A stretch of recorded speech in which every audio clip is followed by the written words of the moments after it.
Assalamualaikum warahmatullahi wabarakatuh. Hari ini saya nak buat ulasan perlawanan di antara Terengganu menentang pasukan PJ City, yang mana pasukan PJ City berjaya untuk mengejutkan pasukan Terengganu dengan keputusan 3 gol hasil daripada Darren Lock. Dan tahniahlah untuk PJ City, boleh dikatakan tak ada feeder club, tak ada pemain import, fully local dan tiada masalah gaji, berjaya menundukkan pasukan Terengganu yang dipenuhi dengan player-player yang boleh dikatakan antara yang terbaik dalam Liga Super seperti Kepa Sherman, Cici Kipre dan juga Faisal Halim dan sebagainya dengan keputusan yang agak besar 3-0.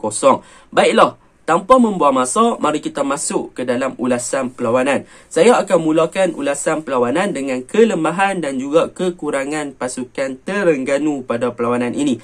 Yang pertama adalah di defense department pasukan Terengganu, yang mana di bahagian pertahanan pasukan Terengganu semalam, mereka agak leka dan mereka agak lalai dengan corak serangan yang dilakukan oleh pasukan PJ City, yang mana mereka menyerang dengan direct dan juga long ball sahaja pada perlawanan semalam, dan benda tu ternyata membuahkan hasil. Kalau anda ingat, pada season lepas Terengganu pernah dikalahkan oleh Penang dengan keputusan 4-0 dengan corak permainan yang lebih kurang sama seperti yang diterjemahkan oleh PJ City pada perlawanan semalam. Di bahagian pertahanan semalam, boleh dikatakan antara punca Terengganu melepaskan 3 gol di first half adalah yang pertama, mereka punya defense terlalu memberi space ataupun ruang kepada barisan sayap ataupun pemain-pemain di wide area pasukan PJ City untuk melakukan crossing ataupun untuk melakukan gameplay ataupun penetration run ataupun membuat hantaran-hantaran lintang di bahagian sayap, yang mana tiada player Terengganu yang pergi block ataupun challenge pemain-pemain PJ City yang ingin melakukan crossing tersebut terlebih dahulu. Itu yang pertama, tiada block ataupun tiada challenge kepada pemain-pemain PJ City yang pegang ataupun membuat hantaran lintang di bahagian wide area ataupun di bahagian sayap tersebutlah yang menyebabkan hantaran-hantaran tersebut berjaya dihasilkan. Yang kedua, apa yang boleh saya katakan, defense pasukan Terengganu ataupun back four pasukan Terengganu juga loose marking, yang mana kita boleh tengok apabila hantaran dilakukan, pemain-pemain Terengganu terlalu membiarkan kedudukan Darren Lock berada dalam kedudukan yang sangat kosong. Tak ada orang yang jaga dia, tak ada orang yang marking Darren Lock, dan dengan mudahnya Darren Lock berjaya untuk tampan ataupun menyumbat gol dengan boleh dikatakan bola tempek lah kan. Jadi tak ada siapa yang jaga, tak ada siapa yang marking. Boleh saya katakan daripada situasi seperti ini, komunikasi antara back four pasukan Terengganu juga agak lemah. Tiada siapa yang bagi arahan untuk marking Darren Lock, untuk marking player ni ataupun untuk challenge player ni di bahagian pertahanan, yang menyebabkan PJ City berjaya untuk menggunakan kelemahan tersebut bagi memanfaatkan peluang-peluang yang ada untuk menjaringkan gol. Disebabkan itulah Darren Lock sentiasa berada dalam kedudukan yang bebas untuk menerima bola. Tak ada siapa yang buat benda tu. Jadi untuk defense Terengganu daripada segi man marking, daripada segi communication dan terlalu memberi space yang banyak untuk PJ City melakukan hantaran ataupun create chance pada perlawanan semalam, menyebabkan memang PJ City boleh menjaringkan 3 gol dengan mudah lah, boleh saya katakan pada perlawanan semalam. Itu yang boleh saya simpulkan untuk barisan pertahanan. Tetapi masuk second half, pemain pertahanan Terengganu memang improve a lot lah. Mereka punya communication, mereka punya challenge, mereka punya man marking lebih proper di second half pada perlawanan semalam. Tetapi untuk first half, memang itu masalah yang dihadapi oleh pertahanan pasukan Terengganu. Itu yang pertama, kelemahan ataupun kekurangan yang perlu diperbaiki. Yang kedua, kelemahan pasukan Terengganu pada perlawanan semalam, mereka menggunakan formation 4-2-3-1, iaitu mereka meletakkan 3 attacking midfielder yang mana boleh berfungsi sama ada untuk bermain secara narrow ataupun bermain secara wide area.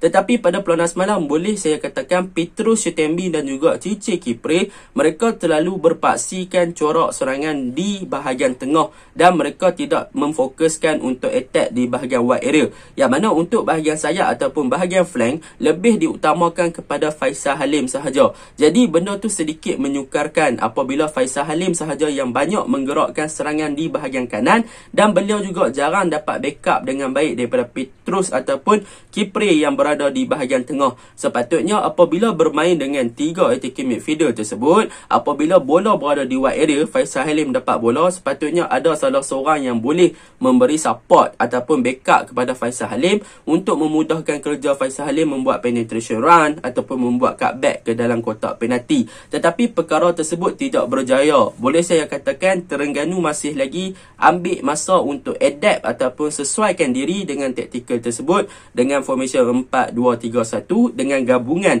Petrus Sitembi, Faisal Halim dan juga Cici Kipre di bahagian tengah. Benda tu yang menjadi kesukaran apabila mereka masih lagi mencari chemistry dan juga rentak. Yang mana yang pemain yang boleh dikatakan hidup yang berada di bahagian tengah semalam adalah Faisal Halim yang memang nampak dia fokus di flank area untuk bermain di bahagian sayap. Tetapi Cici Kipre dan juga Petrus Sitembi serta Kepa Sherman yang bermain sebagai striker agak terlalu tenggelam pada perlawanan semalam. Ada beberapa percubaan dilakukan oleh mereka, tetapi secara overall game memang mereka agak tenggelam. Itu yang kedua yang boleh saya katakan tentang kekurangan dan juga kelemahan Terengganu. Yang ketiga, kelemahan Terengganu adalah mengenai Kepa Sherman, yang mana pada perlawanan semalam boleh dikatakan Kepa Sherman juga terlalu isolate ataupun dia juga terlalu drop ke bawah untuk membantu tiga attacking midfielder ni lah. Jadi apabila Kepa Sherman drop ke bawah, belakang dah ada 3 orang. Bila dia drop ke bawah jadi 4 orang. Jadi orang yang berada di hadapan pun tak ada siapa. Jadi kita boleh tengok penglibatan Kepa Sherman sebagai target man pada perlawanan semalam juga agak kurang disebabkan beliau kebanyakannya tinggalkan posisi beliau sebagai seorang striker. Jadi apabila Faisal Halim masuk, dia buat cutback, selalunya Cici yang ada, tetapi Cici juga gagal sambut hantaran tersebut dengan baguslah. Tetapi Kepa Sherman hilang daripada radar. Jadi boleh saya katakan mereka perlu cepat untuk adapt dengan taktikal tersebut sekiranya masih lagi ingin meneruskan penggunaan 4-2-3-1 lah untuk memastikan yang mereka dapat memanfaatkan formation tersebut dengan baik. Sebab apa? Sebab 4-2-3-1 ni kelebihannya kita boleh bermain di bahagian tengah dengan sangat baik sebab ada numbers of player dan kita juga boleh bermain di wide area ataupun bahagian flank dengan sangat baik lah. Contohnya macam Kedah lawan Seri Pahang semalam, macam tu lah bermain dengan 4-2-3-1. Ini adalah umpama je lah. Tetapi saya rasa Terengganu boleh buat improve lagi better untuk the next game. Itu yang ketiga yang perlu yang keempat Terengganu perlu perbaiki. Dan yang terakhir, apa yang perlu Terengganu perbaiki mengenai formation 4-2-3-1 ni apabila bermain sebagai double pivot. Semalam Habib Harun dan juga Zul Ashraf bermain sebagai double pivot, yang mana kedua-dua player ni akan memberi kelebihan kepada salah seorang untuk turun dan naik dan lagi seorang fokus untuk defend. Macam perlawanan semalam kita boleh tengok Habib Harun memang boleh dikatakan flexibility, kadang-kadang dia naik, kadang-kadang dia turun, tetapi dia more tu untuk defending lah. Tetapi yang lebih flexibility untuk more to offensive adalah Zul Ashraf. Sepatutnya apabila ada dua double pivot ni, dia memberi kelebihan kepada pasukan Terengganu untuk berhadapan dengan pasukan yang bermain direct and long ball seperti PJ City. Sebab apa? Sebab dua double pivot ni boleh cover bahagian fullback mereka, iaitu Habib Harun ke kanan, Zul Ashraf ke kiri. Tetapi itulah peranan dua player sebagai double pivot ni, nampaknya mereka gagal untuk cover mereka punya fullback ataupun bahagian flank dengan sangat baik. Mereka gagal untuk melakukan aksi bertahan bagi membantu bahagian right back dan juga left back dengan sangat baik, menyebabkan bahagian right back dan juga left back mereka terlalu expose lah pada perlawanan semalam. Sebab apa? Sebab PJ City tak attack kot bahagian tengah sangat kan. Benda tu yang menjadi masalah kepada pasukan Terengganu pada perlawanan semalam. Itu yang boleh saya katakan kelemahan dan juga kekurangan yang perlu diperbaiki oleh pasukan Terengganu.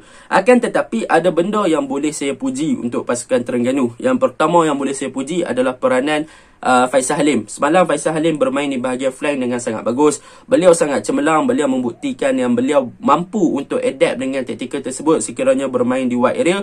Beliau berjaya melakukan cutback dan juga penetration run beberapa kali di bahagian kanan. Cumanya yang menjadi masalah di bahagian kiri sayap sana tak ada pula siapa yang hidup. Jadi boleh katakan Arif Fazilah yang selalu naik ke atas bagi membantu bahagian kiri, tetapi tak ada orang yang boleh bermain dengan proper di bahagian sayap kiri berbanding Faisal Halim yang bermain di sayap kanan. Jadi boleh saya katakan kalau nak main formation ni mereka perlukan Faiz Nasir. Sebab Faiz Nasir punya corak permainan memang sesuai untuk bermain dalam formation ni, dan Faiz Nasir boleh link up dengan baik antara bahagian tengah dan juga bahagian serangan. Untuk next game lawan JDT, saya rasa benda ni perlu diperbaiki lah.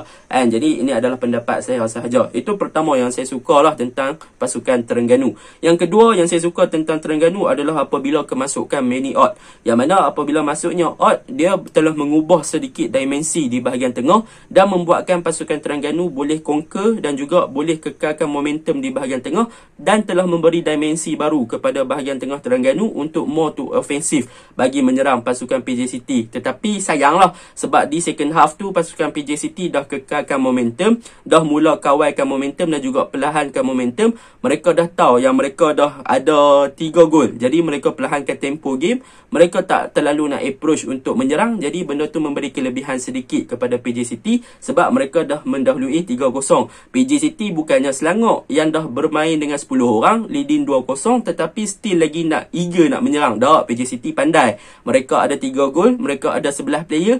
Buat apa mereka nak kalut-kalut menyerang? Dah second half, mereka bermain dengan kurangkan tempo, mereka hanya follow the flow dan kekalkan momentum game untuk memastikan yang Terengganu gagal untuk menjaringkan gol. PJ City pandai bab tu. Baiklah, itu untuk pasukan Terengganu. Overallnya, defend ialah kena perbaiki untuk pasukan Terengganu. Yang lain saya rasa dah okey, dan juga attacking sikit kena perbaiki. Untuk pasukan PJ City pula kita masuk.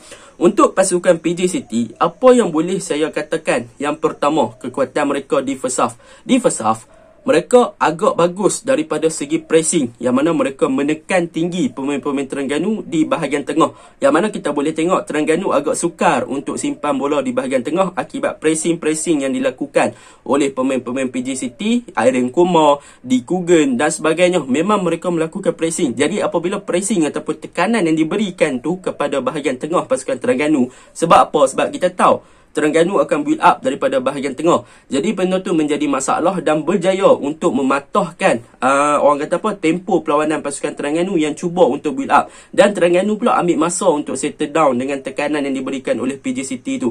Jadi first half disebabkan tekanan tersebut lah, Terengganu gagal untuk mengawal bahagian tengah dengan sangat baik sebab pressure ataupun tekanan yang diberikan oleh pasukan PJ City di bahagian tengah tu sangat-sangat tinggi lah ketika Terengganu pegang bola dan cuba untuk build up. Itu yang pertama yang saya suka tentang PJ City.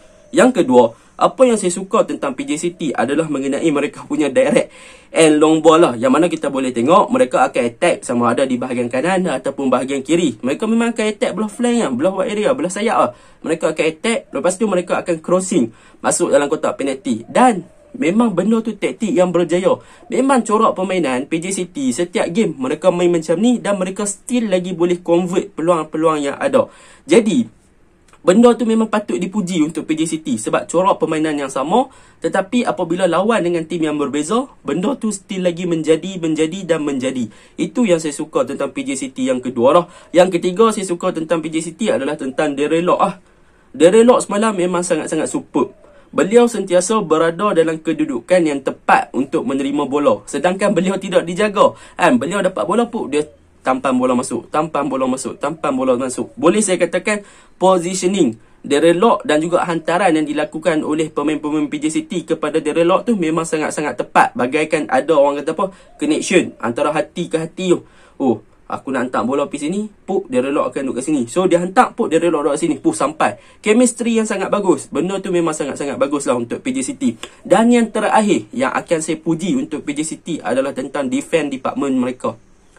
Mereka bermain dengan 3-4-3 ketika menyerang, dan transition mereka, iaitu perubahan daripada menyerang ke bertahan, sangat-sangat laju. Mereka membentuk back 5 dan mereka sangat compact di bahagian pertahanan, sangat berdisiplin. Mereka tutup ruang, mereka pandai apabila untuk bermain dengan low block, mereka pandai apabila defend kena naik. Benda tu yang menjadi kehebatan untuk PJ City ketika mereka bertahan. Mereka punya defend memang begitu solid, dibantu pula dengan defensive midfielder yang bagus seperti Aaron Kumar, Di Kugan dan sebagainya yang sering melakukan track back di bahagian wide area, di bahagian sayap. Benda tu memberikan kelebihan kepada PJ City daripada segi pertahanan. Mereka memang solid, berdisiplin, tutup ruang, compact dan cepat untuk membentuk back 5. Dan ditambah pula dengan kecemerlangan Kalamullah yang beraksi sebagai goalkeeper pada perlawanan semalam. Jadi secara overallnya memang PJ City deserve untuk menang 3-0. Dan yang paling penting second half, mereka tahu mereka dah leading 3-0.